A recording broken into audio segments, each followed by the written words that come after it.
मैले प्रश्न चाहिँ तत्कालीन परराष्ट्र मन्त्री आर्जु देउवालाई सोधेको प्रश्न के थियो भने तपाईँलाई त लक्ष्मी देवी भन्छन्, तपाईँलाई पैसा नदिकन कङ्ग्रेसमा टिकट पाउनेदेखि लिएर केही पनि मिल्दैन भन्छन्, त्यस कारणले पैसा कहाँ राख्नु भएको छ भनेर सोधेको थिएँ। उहाँले मेरो पैसा भनेको ब्याङ्कमा बाहेक कहीँ छैन भन्नुभयो होइन। मैले नगद पैसा त गाडेर राख्नुभयो होला कि पानी ट्याङ्कीमा राख्नु भएको छ भनेर सोधेको थिएँ। पानी ट्याङ्कीमा राख्दा भिज्छ अनि गाडेर राख्यो भने धमिरा लाग्दैन र भनेर उहाँले सोध्नु भएको थियो। घरमा चाहिँ कति छ? घरमा किन पैसा? क्रेडिट कार्ड छ नि, घरमा पैसा राख्छ र होइन। अहिले त यी खालका पैसा चाहिँ गाडेरै राखेका छन् भन्छन्।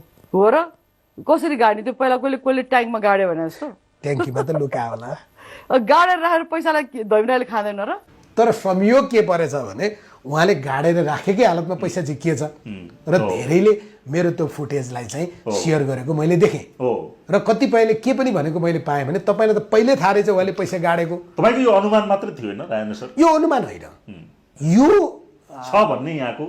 त्यो भन्दा पनि हामी एउटा चिज चाहिँ यत्रो वर्ष सार्वजनिक जीवनमा बसेको सूचनामा काम गरेको नाताले पनि म के भन्न सक्छु भने यी नेताहरूले जति पैसा अनाधिकृत रूपमा कमाएका छन् यिनीहरूले यो ब्याङ्कमा राख्न सक्दैनन्, किनभने ब्याङ्कले त स्रोत खोज्छ महेशजी। आज तपाईँले 10 लाख रुपियाँको चेक ब्याङ्कमा डिपोजिट गर्नुभयो भने त्यसको सोर्स चाहिन्छ। तपाईँको ब्याङ्कमा तपाईँ जतिको मान्छेको आज 10 लाख, भोलि 3 लाख, पछि 5 लाख तपाईँले पैसा जम्मा गर्नुभयो भने तपाईँलाई यसको स्रोत के हो भनेर सोध्छ। यिनीहरूले लाखका कुरा गर्दैनन्, यिनीहरू करोड र अर्बको कुरा गर्छन्।